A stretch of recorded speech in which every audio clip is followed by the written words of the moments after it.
Mari kita lihat Yohanes pasal 21, mulai ayat yang ke-15. Mulai ayat yang ke-15 sampai ayat yang ke-17 saja. Nanti kita akan mengutip beberapa ayat dari Injil Yohanes ini. Saya baca ayat yang ke-15, saudara baca ayat yang ke-16, kita nanti baca ayat 17 bersama-sama. Gembalakanlah domba-dombaku. Sesudah sampai Yesus, sesudah sarapan, Yesus berkata kepada Simon Petrus, "Simon, anak Yohanes, apakah engkau mengasihi aku lebih daripada mereka ini?" Jawab Petrus kepadanya, "Benar Tuhan, engkau tahu bahwa aku mengasihi engkau."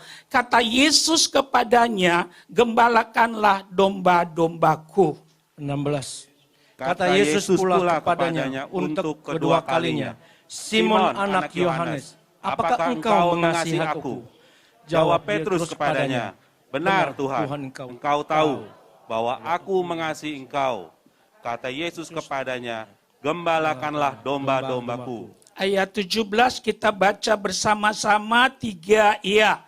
Kata Yesus kepadanya untuk ketiga kalinya, "Simon anak Yohanes, apakah engkau mengasihi aku?" Maka sedihlah Petrus karena Yesus berkata untuk ketiga kalinya, "Apakah engkau mengasihi aku?" Dan ia berkata kepadanya, "Tuhan, engkau tahu segala sesuatu. Engkau tahu bahwa aku mengasihi engkau." Kata Yesus kepadanya, "Gembalakanlah domba-dombaku." Dari 27 perjanjian baru, 5 diantaranya Rasul Yohaneslah yang menjadi penulisnya. Rasul Yohanes punya 5 kitab dalam Alkitab kita. Yang pertama adalah Injil Yohanes. Yang kedua 1 Yohanes. Yang berikutnya 2 Yohanes, 3 Yohanes. Dan yang terakhir adalah kitab Wahyu. Khususnya Injil Yohanes ini ditulis oleh Yohanes pada waktu dia ada di Efesus. Kurang lebih tahun penulisannya tahun 40 sampai tahun 81 sesudah Kristus. Kalau kita suka membaca sejarah gereja, bahwa Yohanes satu-satunya murid Yesus yang mati di usia tua. Dia mati di usia 101 tahun dan matinya di Efesus. Saya berdoa biar kita semuanya panjang umur. Amin. Ya, 101 tahun. Dan kalau kita baca Alkitab kita, apa yang terjadi, Rasul Yohanes pernah mengalami aniaya berat. Dia pernah digoreng di minyak panas di hadapan umum. Pada waktu Roma dipimpin oleh seorang kaisar namanya Kaisar Nero, banyak orang percaya mengalami aniaya. Salah satunya adalah Yohanes. Nanti di rumah ambil penggorengan, lantas saudara ambil minyak goreng, saudara taruh di penggorengan itu. Jangan sentuh, lihat saja sampai mendidih. Bayangin, Rasul Yohanes pernah dimasukkan ya hidup-hidup ke minyak panas. Tapi apa yang terjadi? Dia tidak mati. Dari kejadian Rasul Yohanes, kita sadar betul kita tidak akan mati kalau Tuhan bilang kita hidup. Tapi kalau memang udah waktunya, saya mau pastikan makan pisang keselak mati. Amin, saudara. Digoreng di minyak panas, nggak mati. Nah, pemerintahan Rom pada waktu itu akhirnya membuang.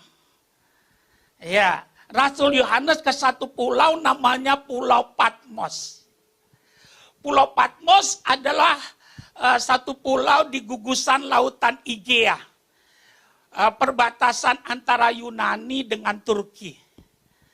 Dan justru di pulau itu dia menemukan banyak wahyu daripada Tuhan. Jadi kitab wahyu yang kita miliki itu didapat oleh Yohanes pada waktu dia ada dalam pembuangan di Pulau Patmos. Tapi saya pastikan dia tidak mati di sana karena dia mati sebagai pelayan Tuhan, matinya di Efesus. Tadi saya sudah katakan dalam usia 101 tahun.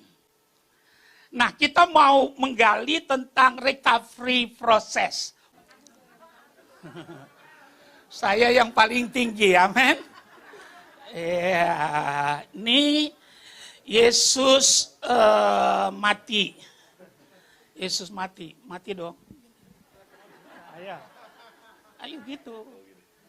Mati nggak bisa lihat dong, tutup mata dong. Kepalanya dimiringin dikit. Nah, itu mati. Ya, ini Yesus bangkit. Ya, bangkit. Nah, ini Yesus mau naik ke sorga. Ya, naik ke sorga. Naik ke sorga, lihat ke atas gini. Ya, kenapa lihat ke atas? Takut ada portal. Betul, saudara? Iya, nanti kejedut. Iya dong. Nah, lihat saya. Ya, supaya saudara tahu nanti tema ini di mana terjadinya. Proses recovery. Saudara tahu, waktu Yesus mati dong. Saya lama-lamain, biarin, bandel, saudara. Ya. Nah, waktu Yesus mati, ada beberapa hal yang terjadi dalam kehidupan murid-murid Tuhan. Yang pertama, mereka dikuasai ketakutan. Dikuasai apa? Ketakutan. Ya. Kenapa mereka dikuasai ketakutan? Karena mereka berpikir jagoan mereka udah nggak ada. Ya, jagoan mereka sudah tidak ada. Lantas yang mereka lakukan karena takutnya mereka bersembunyi rame-rame di rumah. Nah, bukan hanya itu saja yang terjadi dalam kehidupan murid-murid, mereka frustasi, sebagian besar kembali dalam pekerjaan yang semula. Contoh, Petrus kembali jadi nelayan.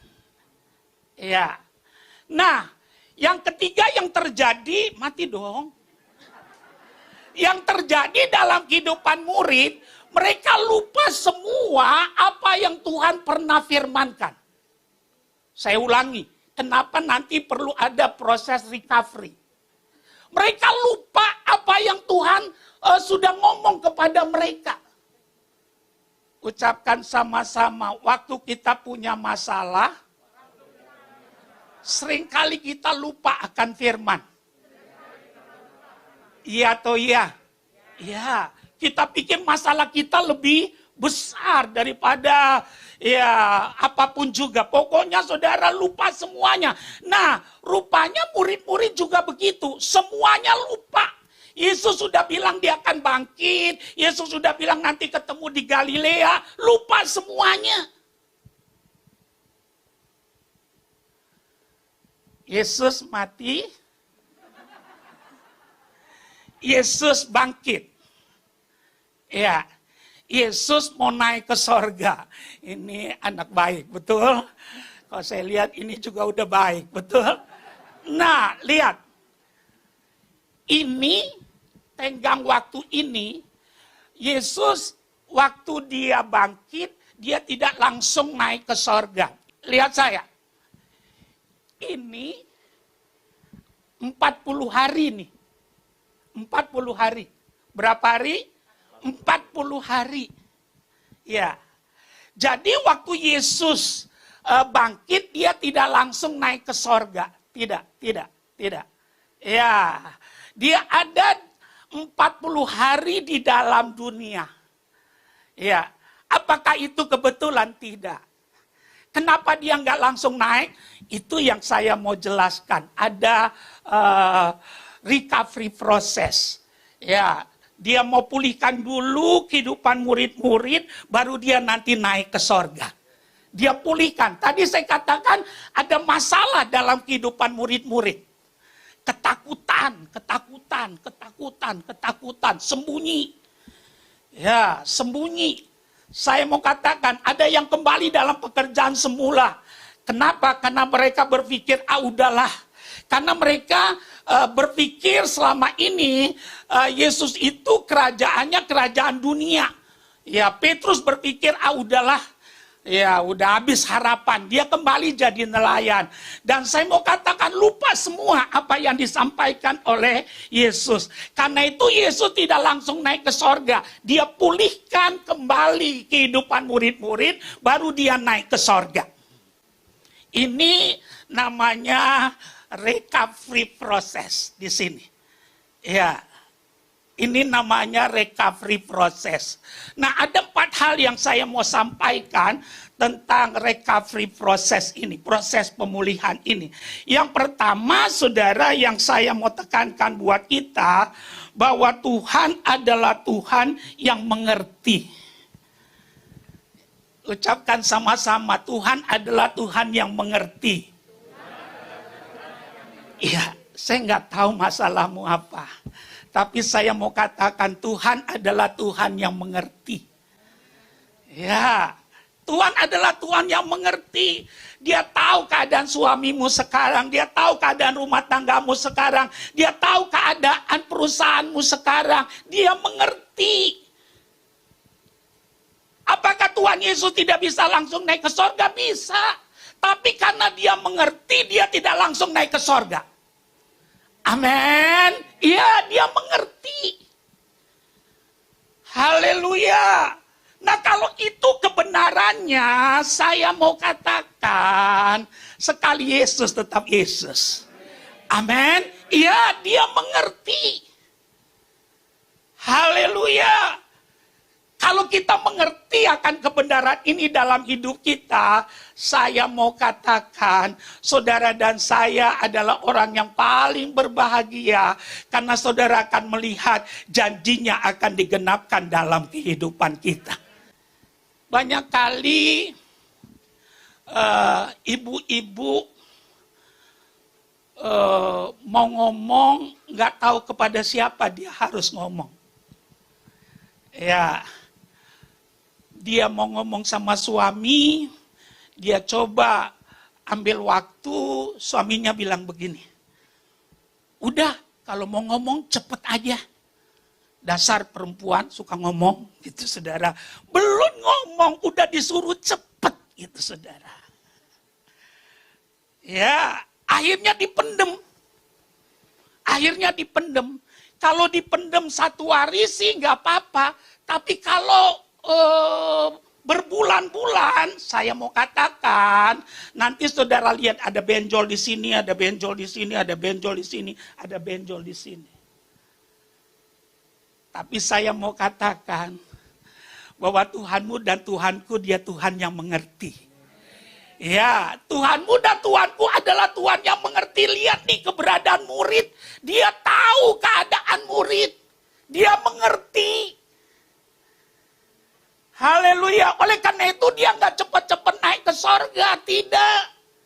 Dia pulihkan dulu keadaan murid-muridnya. Supaya apa? Supaya mereka bisa melaksanakan dengan benar. Karena tadi saya katakan, murid-murid udah lupa semua apa yang disampaikan oleh Tuhan Yesus sebelumnya. Haleluya. Tadi saya katakan waktu kita punya masalah, seringkali kita berpikir masalah kita lebih besar. Ya, masalah kita lebih besar. Kita lupa akan firman-firman yang Tuhan sampaikan kepada kita. Tapi siang hari ini saya harus katakan, Tuhan mengerti keberadaanmu.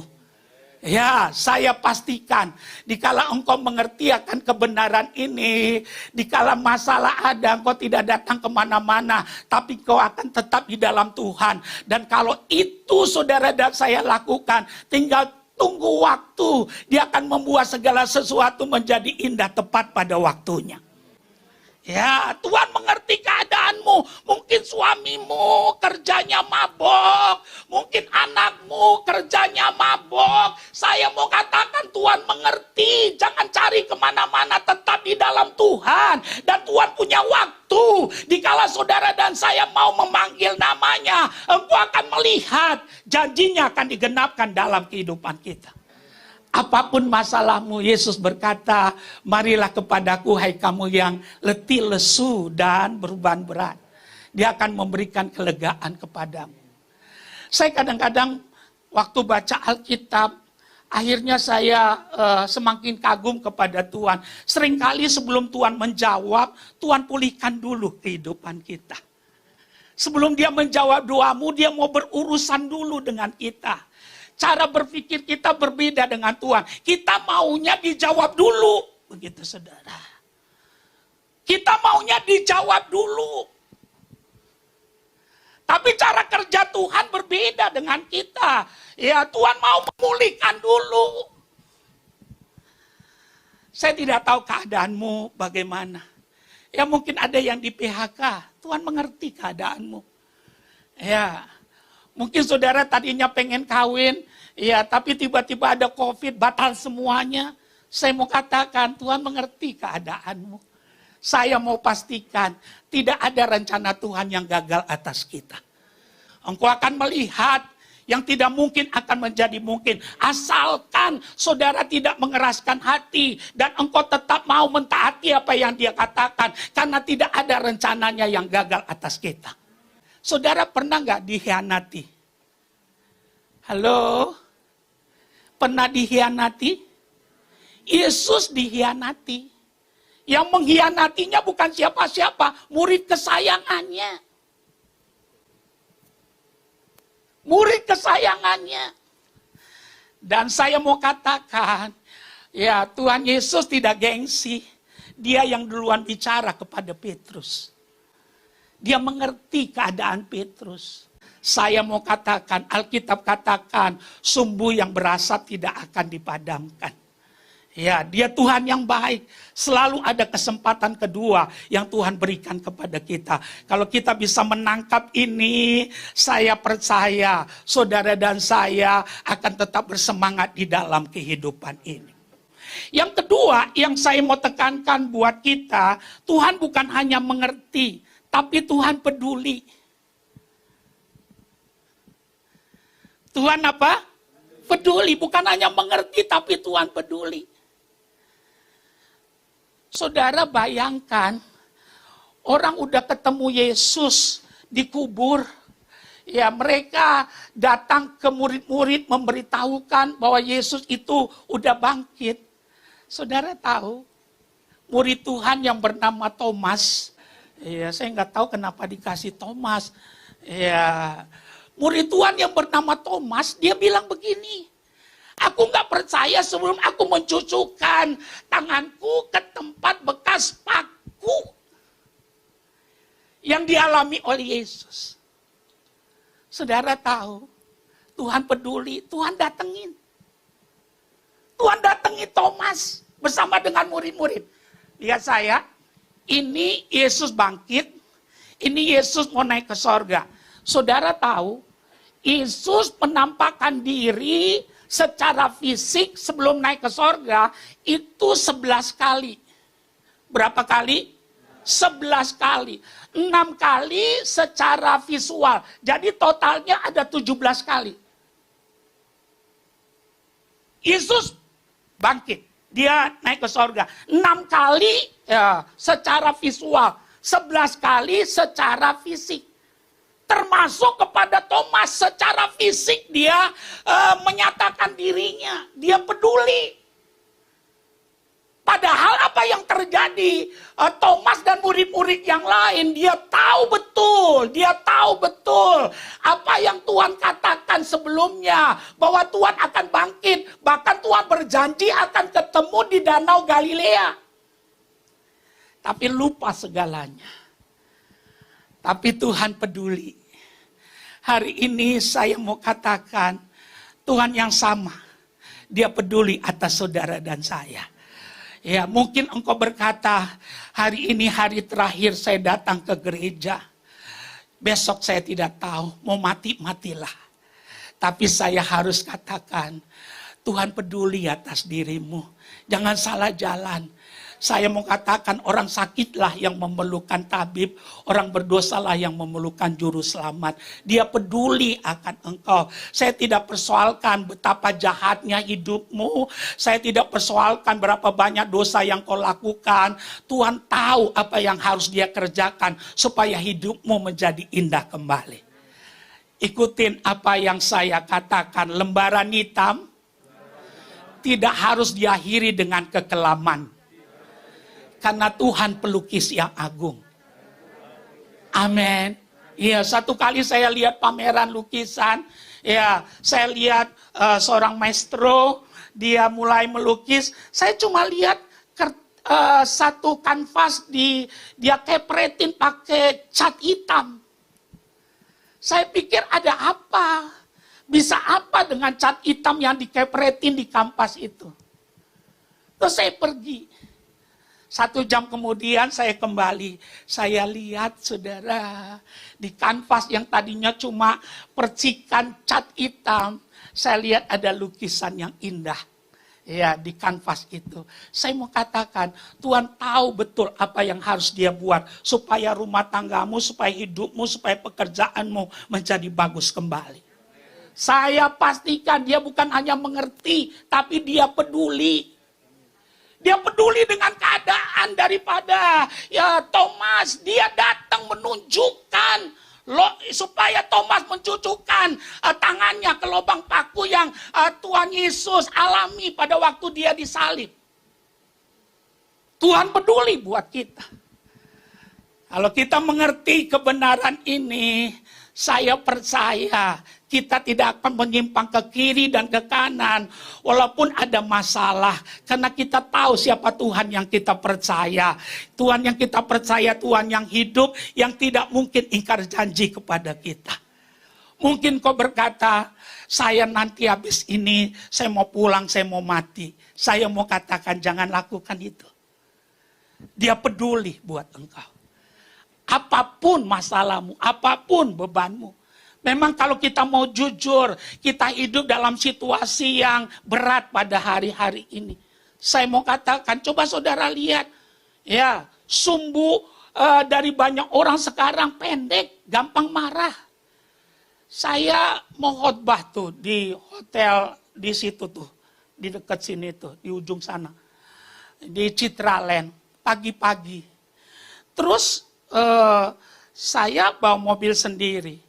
Maksudnya mau masuk dari belakang, saya lewat dan mogot. Mau lewat dan mogot dari belakang maksudnya supaya lebih dekat. Kalau jauh dari Esparman jauh sekali. Saya pelan, hidupin lampu. Ya, pelan. Maksudnya mau tanya sama satpam.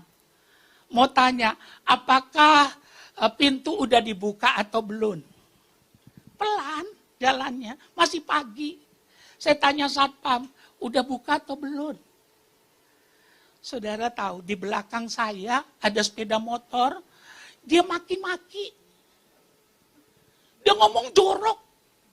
Iya, ada perkataan yang lebih enak dimakan dari diucapkan, saudara. Dia ngomong sejadi-jadinya. Dia ngomong kasar, dia ngomong yang jelek. Dalam hati saya salah apa gitu.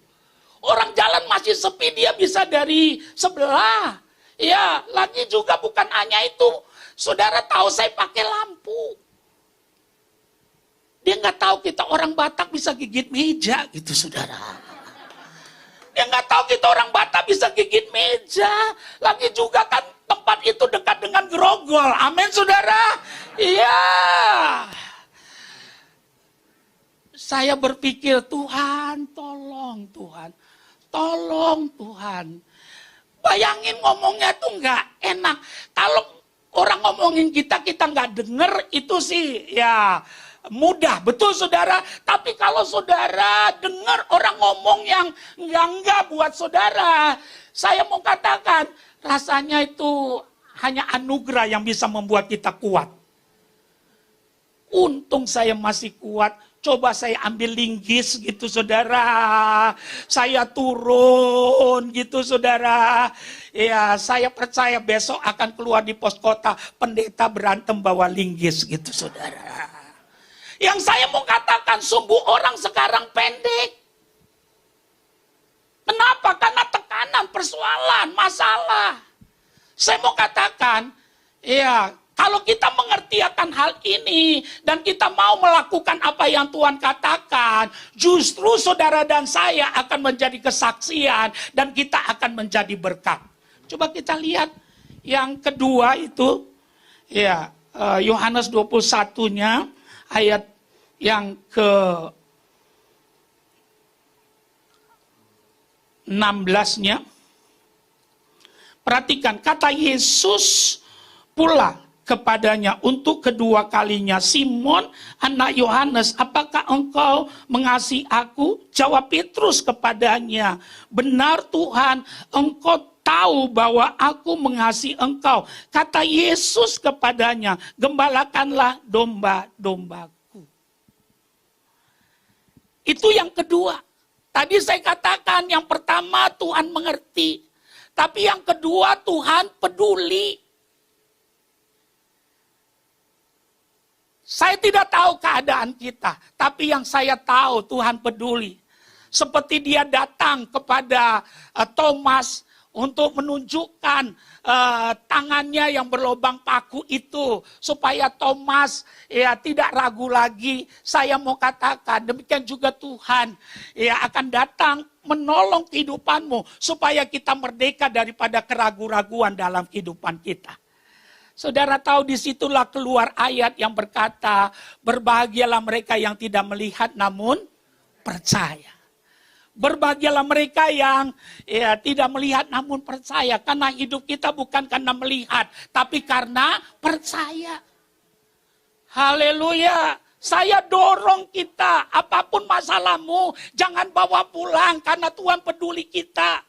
Mungkin kau sakit, saya mau katakan, mungkin saudara dan saya udah divonis, tinggal tunggu waktu. Dengar baik, hidupmu tidak ditentukan oleh apa yang orang katakan, tapi hidupmu ditentukan oleh apa yang Tuhan katakan. Ya, Tuhan peduli.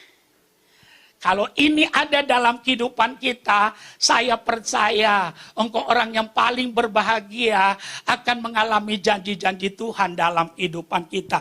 Saya pelajari di dalam Alkitab bahwa Tuhan tidak pernah membeda-bedakan orang. Ucapkan sama-sama, yang membuat perbedaan adalah respon kita terhadap apa yang kita dengar. Iya. Tuhan gak pernah membeda-bedakan orang. Yang membuat perbedaan adalah respon kita terhadap apa yang kita dengar. Orang datang dari rumah kemari ibadah, satu mobil 5 orang. Nanti berkatnya bisa berbeda.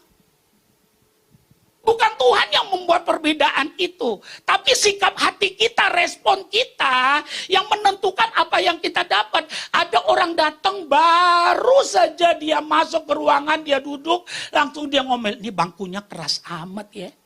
Keras amat ya. Gitu. Ya.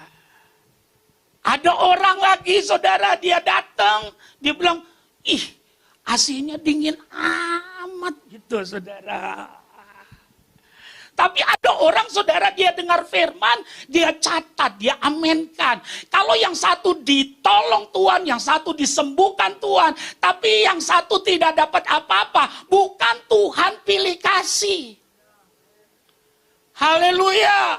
Oleh karena itu kami mendorong kalau saudara mengerti akan kebenaran ini, bahwa Tuhan peduli, datanglah kepada Tuhan di pagi hari ini. Kalau saudara mau melakukannya, saudara akan melihat janji Tuhan akan digenapkan dalam kehidupan kita. Kalau saya lihat kita yang ada di sini, beberapa orang saudara wajah bermasalah saudara. Ya, tapi engkau datang ke alamat yang tepat. Karena Yesus berkata, marilah kepadaku, hai kamu yang letih lesu dan berbeban berat. Dia berjanji akan memberikan kelegaan. Andai kata ayat itu ditulis di zaman sekarang, pasti bunyinya tidak begitu. Kalau ayat itu ditulis sekarang, pasti bunyinya begini. Marilah kepadaku, hai kamu yang stres.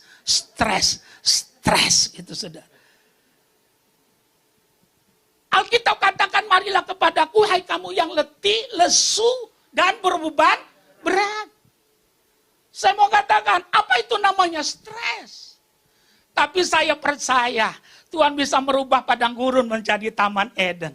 Ya, saya terlalu percaya dia bisa merubah langit tembaga menjadi mata air dalam kehidupanmu. Karena dialah yang punya kuasa.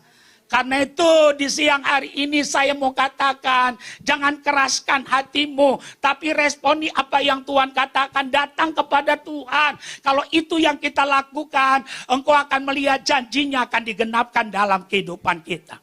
Yang ketiga, coba kita lihat Alkitab kita kembali.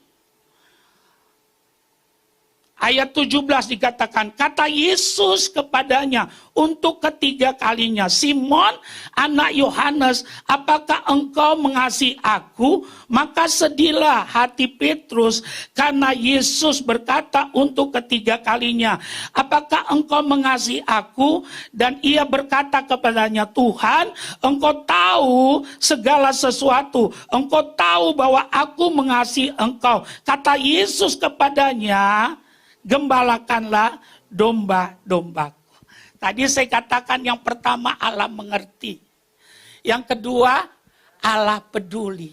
Yang saya pelajari yang ketiga saudara, Allah memperlengkapi. Allah memperlengkapi. Ikutin apa yang saya katakan. Kalau kita gagal, bukan berarti kiamat. Ingat. Orang sukses bukan orang yang tidak pernah gagal. Orang sukses adalah orang yang mau belajar daripada kegagalannya. Petrus kalau saudara baca Alkitab kita, dia pernah gagal 3 kali. Saudara pernah gagal 3 kali? Ya, kalau saudara belum pernah berarti saudara lebih baik daripada Petrus. Dia gagal 3 kali. Pertama dia gagal sebagai seorang nelayan. Ya, dia katakan begini, sudah sepanjang malam kami menangkap ikan, tapi tidak mendapatkan apa-apa. Itu kegagalan pertamanya. Ya, tapi yang bagus daripada Petrus, waktu dia gagal, dia tidak mabok-mabokan. Betul saudara? Dia nggak tripping, saudara. Enggak. Tapi saudara tahu apa yang terjadi? Dia beritahukan kegagalannya kepada Yesus. Ya, dia katakan sudah sepanjang malam kami menangkap ikan, tapi tidak mendapatkan apa-apa. Yang kedua kegagalan Petrus, saudara tahu, dia gagal berjalan di atas air. Baca Alkitabmu, ya, Yesus panggil dia. Waktu mereka bilang hantu, ya, lantas Tuhan bilang mari sini. Akhirnya mereka tahu bahwa itu bukan hantu, tapi itu Tuhan. Dan Alkitab bilang dia jalan sebentar, tapi sesudah itu dia tenggelam. Kenapa dia tenggelam? Alkitab buat catatan jelas. Dia tenggelam karena dia merasakan tiupan-tiupan angin. Pesan saya, kalau sudah percaya pada Yesus, jangan mau didikte oleh perasaanmu. Ya, pegang terus apa yang Tuhan katakan. Saya pastikan Tuhan gak pernah gagal untuk menggenapi firman-Nya. Dia mulai rasakan tiupan-tiupan angin, kata Alkitab. Ya, Apa yang terjadi akhirnya dia tenggelam. Kalau engkau sudah percaya Yesus, jangan mau didikte oleh dunia ini. Hidupmu tidak ditentukan oleh apa yang kau lihat, oleh apa yang kau dengar. Dan hidupmu tidak ditentukan oleh apa yang orang katakan. Tapi hidupmu ditentukan oleh apa yang Tuhan katakan. Terima apa yang Tuhan katakan. Pegang apa yang Tuhan katakan. Katakan apa yang Tuhan katakan. Dan kau akan lihat bersama Yesus kita lebih daripada pemenang. Yang ketiga, Petrus gagal menyangkal Tuhan sebanyak 3 kali. Tapi pada akhirnya, ya saudara tahu apa yang terjadi. Ya, dia diperlengkapi Tuhan jadi Petrus yang luar biasa. Nanti baca dalam Kisah Rasul pasal yang ketiga, ayat yang ke-6. Ya, Petrus waktu dia mau sembahyang di Bait Allah, dia melewati namanya Gerbang Elok. Di situ ada orang minta sedekah. Saudara tahu apa yang terjadi? Dia bilang sama orang yang minta sedekah, emas dan perak tidak ada padaku, tapi dalam nama Yesus bangkit dan berjalanlah. Si lumpuh itu akhirnya bangkit dan berjalan. Kenapa bisa? Karena Tuhan memperlengkapi dia. Saya pastikan kalau saudara suka baca Alkitab, dari kelompok pertama yang dipenuhi Roh Kudus di loteng Yerusalem, 120 murid itu salah satunya adalah Petrus. Ada 120 kloter pertama yang dipenuhi Roh Kudus di loteng Yerusalem. Salah satunya adalah siapa? Petrus. Tuhan memperlengkapi. Kalau engkau gagal, tidak seharusnya selamanya gagal. Ya, saya mau katakan, asalkan tidak lompat gerbong dan terus mentaati apa yang Tuhan katakan, engkau akan lihat ada pemulihan rencana Tuhan atas setiap kita. Yang terakhir, yang keempat, yang saya mau tekankan buat kita, bahwa Tuhan bukan hanya mengerti, bukan hanya peduli, bukan hanya memperlengkapi, tapi kembali mempercayai kita. Ucapkan sama-sama, paling tidak enak tidak dipercaya. Saudara setuju? Ibu-ibu, kalau suamimu tidak percaya padamu, ya rasanya hidup kayak di neraka kan? Ya, saya mau katakan gak percaya. Ya, saya mau katakan luar biasa. Petrus kembali dipercaya. Kalau saudara pernah ke Roma, di Roma ada 2 gereja besar. Satu Santo Petrus, satu Santo Paulus. Di Santo Petrus itulah diperkirakan Petrus mati syahid.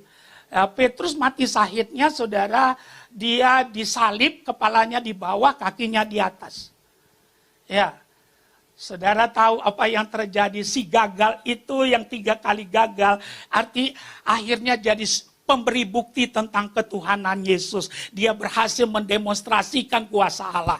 Jadi saya mau katakan, kalau kita gagal kemarin, tidak selamanya kita harus gagal.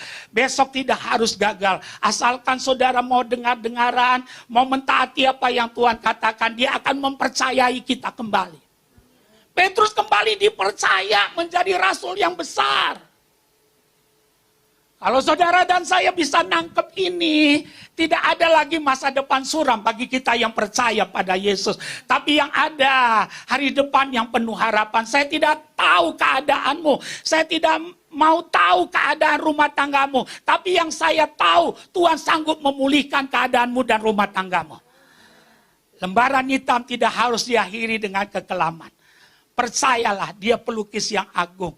Kalau kita mau datang kepadanya, saya percaya saudara akan menikmati janjinya dalam hidup kita. Kalau murid-murid ya dipulihkan oleh Tuhan, kembali dipercaya, saya percaya saudara dan saya juga akan dipulihkan Tuhan. Sepanjang saudara tidak menahan, tapi mau menyerahkan diri kepada Tuhan dan mentaatinya, janjinya tidak pernah gagal atas setiap kita.